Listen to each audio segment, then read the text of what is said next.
Hi friends, ನಮಸ್ಕಾರ. ಹುಟ್ಟು ಸಾವಿನ ನಡುವೆ ಒಂದು ಸಣ್ಣ ಘಟನೆ ಜೀವನದ ಪಾಠ ಕಲಿಸುತ್ತದೆ. ಎಲ್ಲವನ್ನು ಕಳೆದುಕೊಂಡರೂ ಸಹ ಜೀವನದಲ್ಲಿ ಧೈರ್ಯವನ್ನು ಕಳೆದುಕೊಳ್ಳಬಾರದು.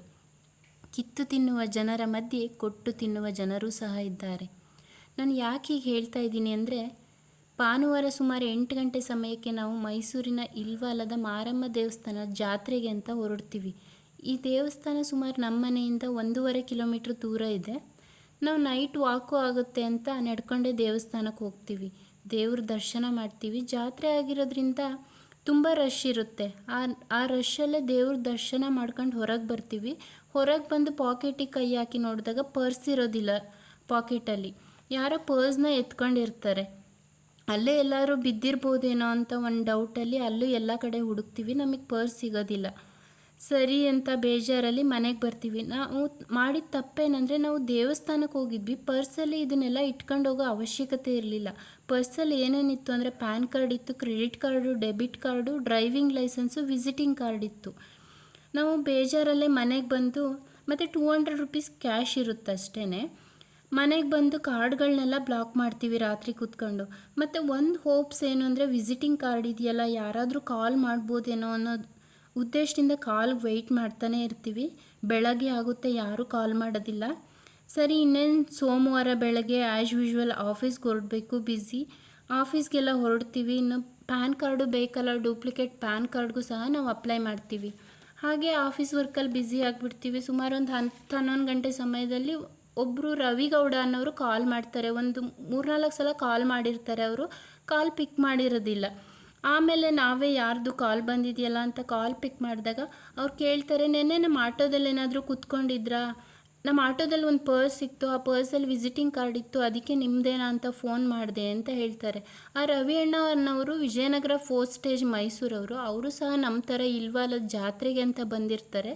ಅವರಲ್ಲಿ ಆಟೋ ನಿಲ್ಲಿಸಿದಾಗ ಯಾರೋ ಪರ್ಸ್ ತಗೊಂಡವರು ಅದರಲ್ಲಿ ಇದ್ದಿದ್ದು ದುಡ್ಡು ತೊಗೊಂಡಿದ್ದಾರೆ. ಕಾರ್ಡ್ಗಳು ಯಾವುದೂ ಮಿಸ್ ಆಗಿರಲಿಲ್ಲ. ಇವರು ಆಟೋದಲ್ಲಿ ಆ ಪರ್ಸ್ನ ಹಾಕ್ಬಿಟ್ಟು ಹೋಗಿದ್ದಾರೆ. ನಾವು ಕಾಲ್ ಪಿಕ್ ಮಾಡಲ್ವಲ್ಲ, ಆ ರವಿ ಅಣ್ಣ ಅನ್ಕೋತಾರೆ. ಅದರಲ್ಲೊಂದು ಹಳೇದು ನಮ್ಮದು ವೋಟರ್ ಐ ಡಿ ಕಾರ್ಡು ಇದೆ. ಅದು ಊರ ಅಡ್ರೆಸ್ಸಲ್ಲಿತ್ತು. ಆ ವೋಟರ್ ಐ ಡಿ ಕಾರ್ಡ್ ಇರೋದು ನಮಗೂ ನೆನಪಿರಲಿಲ್ಲ. ನಮ್ಗೆ ವಿಸಿಟಿಂಗ್ ಕಾರ್ಡ್ ಇರೋದು ಅದೊಂದೇ ಹೋಪ್ಸ್ ಇತ್ತು, ಎಲ್ಲಾದರೂ ಫೋನ್ ಬರ್ಬೋದೇನೋ ಅನ್ನೋ ಒಂದು ಹೋಪ್ಸ್ ಇತ್ತು. ಆ ಅಣ್ಣ ನಾವು ಫೋನ್ ಪಿಕ್ ಮಾಡಲಿಲ್ವಲ್ಲ, ಸರಿ ಇನ್ನೇನು ಮಾಡೋದು, ಇವ್ರಿಗೆ ಹೇಗಾದರೂ ಈ ಪರ್ಸ್ ತಲುಪಿಸ್ಬೇಕಲ್ಲ ಅಂತ ಆ ಅಡ್ರೆಸ್ಸಿಗೆ ಕೊರಿಯರ್ ಮಾಡೋಣ ಅಂತ ಯೋಚನೆ ಮಾಡಿರ್ತಾರಂತೆ.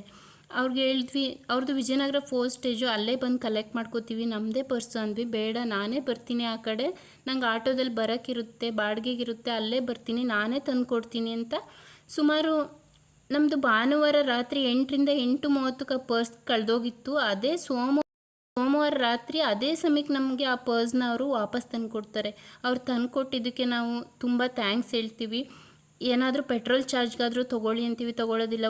ಕಾಫಿ ತಿಂಡಿ ಕರಿತೀವಿ, ಬೇಡ ನೀವು ಈಗೆಲ್ಲ ಕರೆದ್ರೆ ನಂಗೆ ಬೇಜಾರಾಗುತ್ತೆ ಅಂತ ಅವ್ರು ಹೇಳ್ತಾರೆ. ನಮ್ಗೆ ಇದನ್ನೆಲ್ಲ ನೋಡಿ ಏನು ಅನ್ನಿಸ್ತು ಅಂದರೆ, ಒಂದು ಊರಲ್ಲಿ ಒಂದು ಮನೆ ಇದ್ದರೆ, ಆ ಮನೇಲಿ ಒಂದು 5 ಜನ ಇದ್ದರೆ, ಆ ಮನೆ ಒಬ್ಬ ವ್ಯಕ್ತಿ ತಪ್ಪು ಮಾಡಿದ್ರೆ ಆ ಮನೆಯವರೆಲ್ಲರನ್ನೂ ಕೆಟ್ಟ ದೃಷ್ಟಿಲೇ ನೋಡ್ತಾರೆ ಊರ ಜನ. ಹಾಗೆಯೇ ಈ ಆಟೋ ಡ್ರೈವರ್ಗಳಲ್ಲೂ ಒಬ್ಬರೋ ಇಬ್ಬರು ಆಟೋ ಡ್ರೈವರ್ಗಳು ತಪ್ಪು ಮಾಡಿದ್ರೆ ನಾವು ಇಡೀ ಇರೋ ಎಲ್ಲ ಆಟೋ ಡ್ರೈವರ್ಗಳನ್ನೂ ಕೆಟ್ಟ ದೃಷ್ಟಿಯಲ್ಲೇ ನೋಡ್ತೀವಿ. ಆದರೆ ಇದು ತಪ್ಪು. ರವಿ ಅಣ್ಣ ಥರ ಪ್ರಾಮಾಣಿಕತೆ ಮತ್ತು ಹೃದಯ ಶ್ರೀಮಂತಿಕೆಯಿಂದ ಕೂಡಿದ ಆಟೋ ಡ್ರೈವರ್ಗಳು ಇರ್ತಾರೆ. ಇವ್ರಿಗೆ ನಾವು ಕೋಟಿ ಕೋಟಿ ಧನ್ಯವಾದಗಳು. ಆ ದೇವರು ನಿಮ್ಮನ್ನು ಚೆನ್ನಾಗಿಟ್ಟಿರಲಿ, ಜೀವನದಲ್ಲಿ ಖುಷಿ ಖುಷಿಯಾಗಿರಿ ಅಂತ ಮಾತ್ರ ನಾನು ಇಲ್ಲಿ ಕೇಳ್ಕೋಬಲ್ಲೆ. ಒಂದು ವಸ್ತು ಆಗಲಿ ಅಥವಾ ಒಬ್ಬ ವ್ಯಕ್ತಿ ಆಗಲಿ ಕಳೆದುಕೊಂಡು ಮತ್ತೆ ಸಿಕ್ಕಿದಾಗ ಆಗುವಂಥ ಖುಷಿಗೆ ಬೆಲೆನೇ ಇಲ್ಲ. Thank you.